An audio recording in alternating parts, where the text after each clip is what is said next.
Rezemos para palestrante não dormir. Vou botar o cronômetro aqui. Ele tá comendo caranguejo?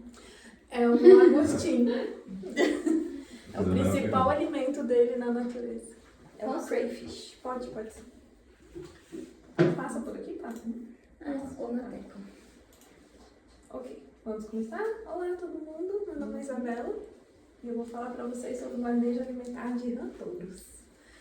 Então, começando aqui, só uma breve agenda do que a gente vai falar. Eu vou começar falando sobre a evolução alimentar da rã no ciclo de vida dela, por isso que eu e o Gabriel tocamos de ordem, né? Porque seria bom apresentar o ciclo de vida antes. Depois a gente vai falar sobre os hábitos alimentares dela na natureza, como que é a alimentação dela no cativeiro, principalmente em criatórios, né, para consumo, porque é o que mais tem na literatura, mas também um pouco sobre como deveria ser na criação pet. E, por último, a gente vai abordar um pouco do que a gente pode fazer de enriquecimento alimentar voltado principalmente para a Ruth Hacker. Então, desculpa, só um videozinho de Ruth Hacker aqui. E agora, ciclo de vida. A gente está com o mesmo esquema aqui que o Gabriel apresentou, né? Então a gente está usando a escala que é a escala da Embrapa, né? Como o Gabriel falou, a gente tem a escala que tem 70 níveis, né, de evolução do ciclo de vida da rã, mas essa é uma escala simplificada que realmente são os pontos que tem mais diferença de um momento para o outro no ciclo de vida. Então a gente tem no G1, né, que é logo após o ovo eclodir, além das características que foram abordadas pelo Gabriel, especificamente para a parte alimentar, as características que a gente apresenta é a ausência de um aparato digestório naquele momento, né? Ele tem uma presença de uma bolsa vitelínica e essa bolsa que vai fazer toda a parte de alimentação do animal. Então, nesse momento, ele não precisa receber alimentação externa. No G2 e no G3 é a parte que ele começa a desenvolver o trato gastrointestinal dele. E é nesse momento que ele começa a desenvolver também o comportamento de forrageamento dele, né? Então aí que ele vai começar a comer plânctons, que ele vai começar a comer zooplânctons, musgos, né?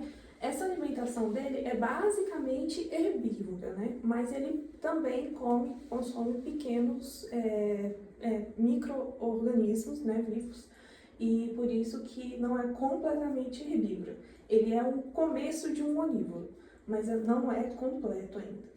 E aí, no G4 e no G5, que é quando ele começa a apresentar os membros anteriores, como o Gabriel falou, ele também apresenta a cauda, né? Nesse momento, ele também não vai comer do ambiente externo, ele volta a fazer o jejum, porque a reserva proteica e energética vem do corpo dele, né? Então ele vai absorver a cauda, vai absorver toda a reserva de gordura que ele acumulou durante outros estágios, e desse ponto até ele chegar no imago, ele fica sem se alimentar. Nesse momento aí, é muito importante que seja observado que a cauda dele foi completamente absorvida. Tem muitos criadores que consideram ele imago ainda com a cauda. E isso é um problema, porque causa justamente esse estágio aqui de canibalismo. Então, assim, a rã touro, quando ela se desenvolve, né, quando ela está no seu estado já de engorda, né, que a gente chama de crescimento, de recria e engorda, ela come o que vier pela frente, né? Ela é carnívora, generalista, oportunista. Passou pela frente, ela vai comer. Inclusive, própria espécie. Quanto menor o animal, quanto maior a diferença, né, entre ela e a presa, maior chance dela comer. Então, é muito importante você verificar que o animal está realmente, de fato, desenvolvido para você fazer a seleção de colocar eles em ambientes separados. Então, tem um pouco de cauda ainda, esse animal está em jejum, ele não pode participar de um grupo de animais que está comendo, né? Senão ele vai virar presa. Na fase ímago, ele está passando por uma transição. Ele ainda se alimenta de plânctons, de fitoplânctons, de musgos, de raízes de árvores, né? De plantas aquáticas, no caso. Mas ele já está começando a se adaptar para a dieta carnívora. Basicamente, o que passa literalmente raspou na boca dele, ele está engolindo. Ele virou um filtro ali, né?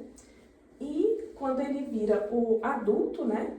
Quando ele chega na maturidade sexual, de fato ele está ali comendo só carne, né? Animais, né? Produto animal. E não tem uma predileção aqui, tá? Voou, nadou, andou, rastejou, ele tá pra dentro. Então, no ciclo de vida, essas são as características. Aí, na fase de reprodução, que a Vi perguntou na última palestra, né? É que ele tem uma característica de jejum voluntário.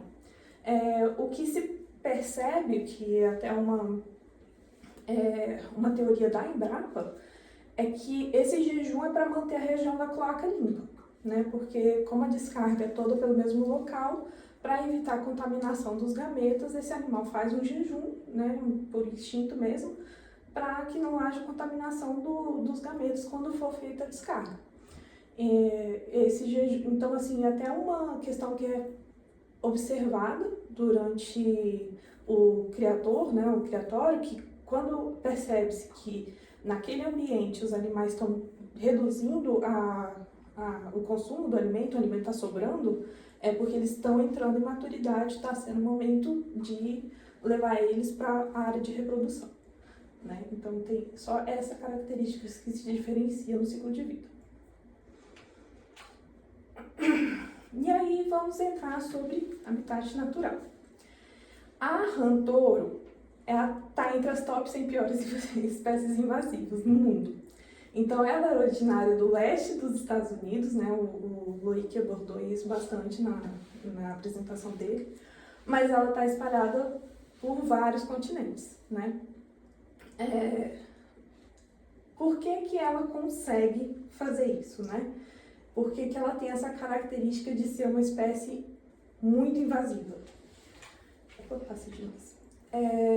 O motivo principal, os motivos principais do caso, é porque ela tem muita facilidade de se reproduzir, né? Ela tem crescimento muito rápido, até as larvas dela, né, os girinos, são muito robustos, são grandes. Ela é um anfíbio grande. Ela se adapta a vários climas, né? Tem toda essa range de temperatura que ela consegue se adaptar. Então, por mais que a gente fale, é 25 a 30 graus, mas mesmo assim, precisa de temperaturas abaixo de 21 para ela começar a sofrer. Então, ela tem um intervalo aí de temperatura bom para se adaptar. Ela é um vetor de transmissor de um fungo, que eu não consigo falar, Batraclostridium dendrobatides, que é um fungo que atinge muito os anuros, mas ela é resistente a ele. Então, ela é um vetor transmissor, mas não se afeta por esse fungo. E ela é uma predadora oportunista, né? Então, ela, para qualquer lugar que ela for, comida não vai faltar. Nos Estados Unidos, na região de onde que ela vem, né, na habitat realmente natural dela, essa é a predileção de animais que ela tem, que é o crayfish, que é um lagostim, né? Quando ela está em fase jovem, né, quando ela está em fase de ímago ainda, ela tem predileção por insetos voadores, né? Então, como Como é que é o nome disso, gente? Libélula. Libélula e abelha. E quando ela está em fase mais de adulta, ou até em fase de ímago, ela gosta muito de anuros pequenos, né? Esse é aquele sapinho tree frog que cabe no polegar da gente, né? Então ela é muito predadora desse daí. Também preda a própria espécie, né? Canibalismo, só que quando eles são pequenininhos. Aqui eu trouxe um gráfico de um estudo que foi feito no Paraná, que acompanhou, foram 4 anos que foram acompanhados, foram agora eu não lembro mais o número, mas foi mais de 100 rãs, né, que foram acompanhadas e verificado as presas dentro do estômago dessas rãs no habitat aqui do Brasil, né. E aí percebeu assim, que tem uma concentração no reino de insetos, né, mas isso se dá mais porque são animais, são geralmente dos ímagos, né? Então os ímagos realmente têm mais facilidade de predar insetos por conta do tamanho deles. Mas tirando isso, eles pegam realmente qualquer coisa. Aranha, crustáceo, molusco, anuros, tem só um pouco de vertebrados que são peixes ósseos. Né, aqui no Brasil. Foi o único que acharam de vertebrados foram peixes ossos. O resto, a maioria, o resto é tudo invertebrado. Mas mesmo assim, qualquer coisa que passou pela frente, ela tá metendo para dentro.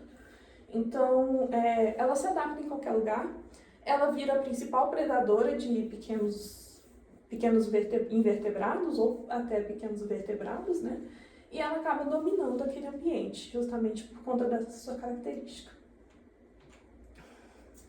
E aí, a gente vai para a alimentação dela no cativeiro. Como é que é feito aqui no Brasil? Aqui no Brasil a gente usa ração de peixe, porque a gente não tem uma ração específica para rã. Alguns países já têm ração específica para rã, mas os estudos de o que é necessário para uma rã, qual que é a ração perfeita para a rã, ainda estão em desenvolvimento. Não existe um martelo batido para qual que é a tabela nutricional de uma rã, né? A China está muito avançada nisso, o Brasil está indo bem também, mas o Brasil ainda usa muito ração para peixe, né? Então a principal marca que a gente tem aqui no Brasil é a Laguna. Essa daqui é de 32%, que é a que a gente está usando para as meninas, 32% de proteína, tá? E essa daqui é a de 45%, que é a mais utilizada para engorda.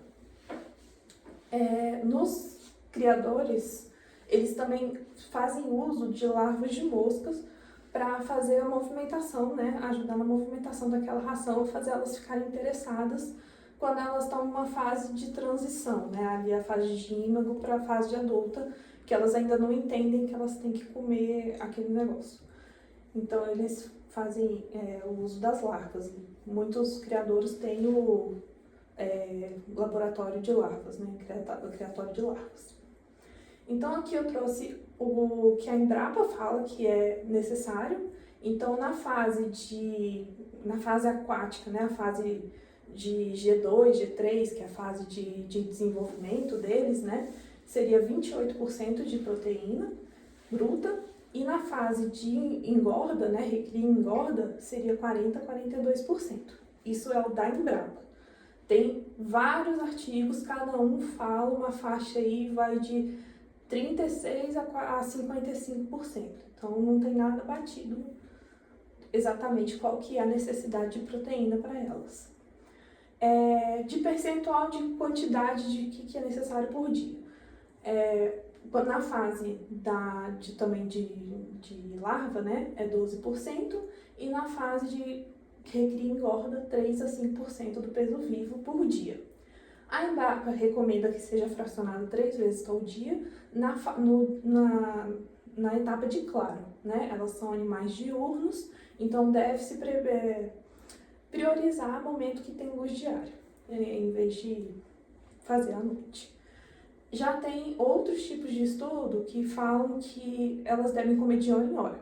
Então, você deve fracionar esses 3 a 5% do peso vivo de hora em hora, né? Então, tem uso de alimentador automático, que você programa lá e ele fica o tempo inteiro jogando comida para elas.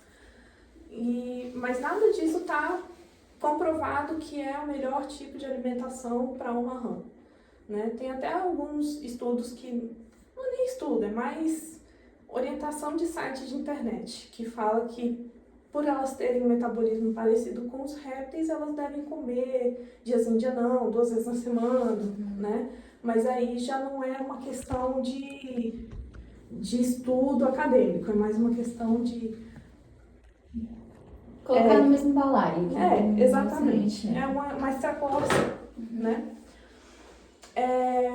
Aqui eu trouxe quais são os alimentos naturais que são colocados em cativeiro para as rãs.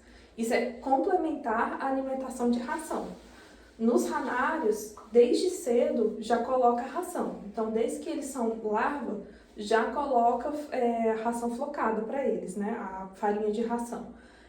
Mas sempre também fica à disposição essa lama, né? Que é onde fica os fitoplânctons e os zooplânctons, os musgos e raízes de plantas aquáticas. Tudo isso fica à disposição deles para eles fazerem também consumo da parte herbívora, né? E aqui é a tabela de percentual a tabela nutricional da laguna, né? Então a laguna ela vai ter para peixes carnívoros e também para peixes onívoros, né? Ela vai ter aqui o percentual de proteína, vai ter o extrato etéreo, que também existem vários estudos que falam que para rã não importa qual que é o percentual de gordura da ração, não influencia no crescimento delas em questões de indicadores zoonóticos não, tipo, de indicadores zootécnicos, desculpa. O percentual de gordura não vai influenciar. A fibra bruta, cálcio e fósforo e vitamina C. Eu achei estudos sobre vitamina C, sobre proteína bruta e sobre extrato etéreo. Sobre os outros eu não achei ainda estudo que fale exatamente qual que é a proporção certa para rãs, tá? Mas enfim, a gente tem esses várias gradações, né, de percentuais para peixes. Para rã a gente não tem nada no mercado. E aí aqui eu trouxe a tabelinha do estudo mais recente que a gente tem, que é de 2021, que fala qual que é a proteína e o percentual de lipídios para girinos, juvenis, né, recentes, que é aquela fase de transição ali, os juvenis pré-maturidade sexual e os jovens adultos que já estão em maturidade sexual, né?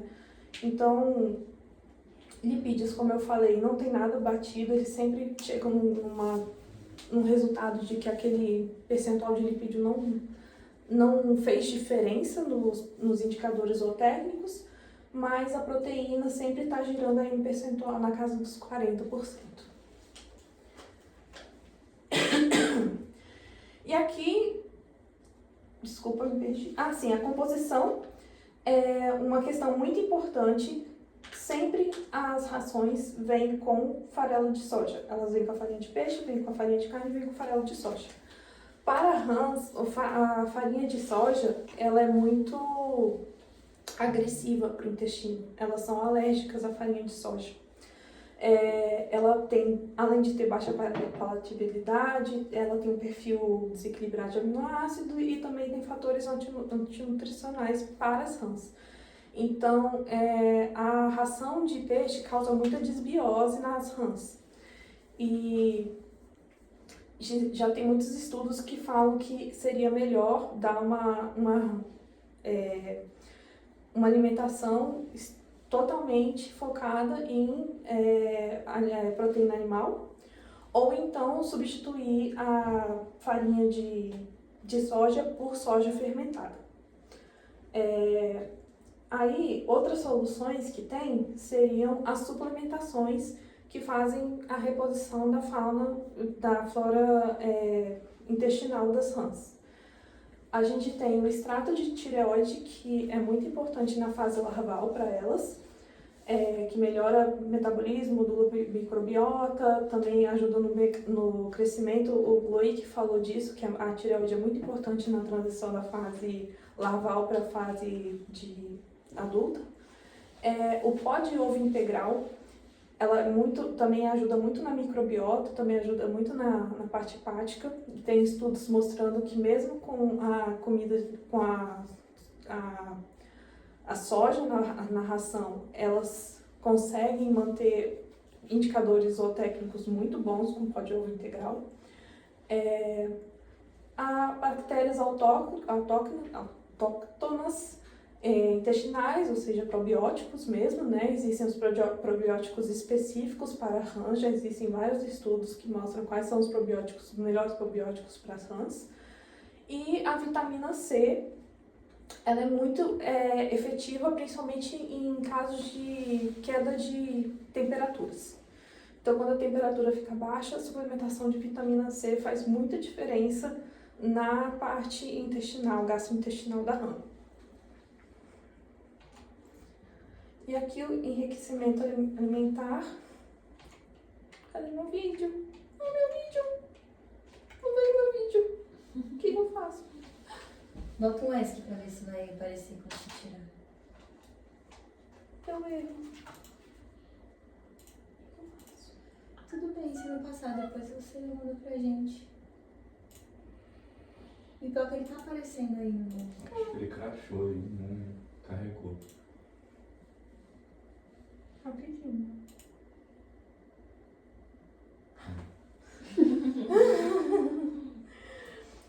Momentos de tensão. Tá. Então aqui para enriquecimento alimentar, aqui são coisas menos técnicas, tá? É mais o que eu achei na internet que pode ajudar a Raquel e a Ruth, né? Aqui é o biólogo Thay. Eu sei que não vai ter som, mas é só o visual mesmo.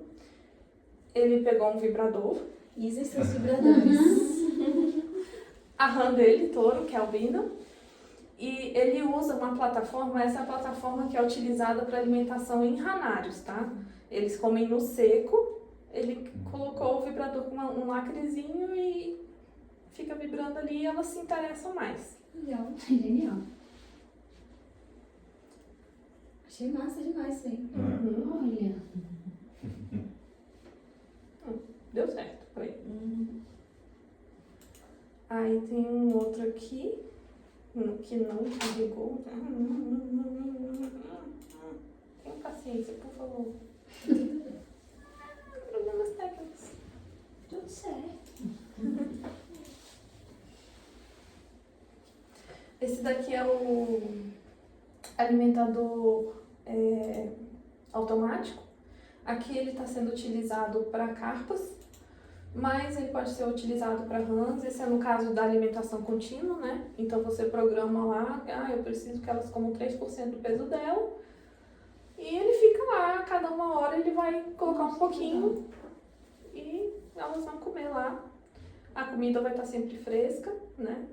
Uma coisa muito importante, não falei, mas a coisa mais importante para as rãs é a água. A qualidade da água, a temperatura da água e a limpeza da água. Então, a comida não pode sobrar. Se a comida baixou, se a comida sobrou, se tem fezes, tem que estar sempre limpo, né? Então, esses alimentadores automáticos, eles são muito bons porque aqui tem muita carpa, né? Mas no caso da Ruth e da Raquel seria um farelinho só que cair lá. E teria que ver se elas se acostumariam a entender que tem que comer aquilo ali. Porque se começar a acumular, se elas começarem, não, elas só comem tal hora, essa com certeza não seria a alimentação certa para elas. Aí aqui é um tipo também de enriquecimento, que é um estudo que fizeram com esse rapazinho aqui para ver qual que era o tipo de comida que ele mais se interessaria. E aí serviram para ele à disposição esse peixinho aqui, que eu esqueci qual que é, tipo um gupizinho. E tenébrio e também grilo. Ficava à disposição dele. O peixe ficava na água, o resto ficava ali no chão, né? E ele podia escolher o que ele comia. E aí depois verificaram qual que era que ele tinha preferência. Observaram ele por um tempo e perceberam qual que ele tinha preferência. O ganhador, lógico, foi o tenébrio.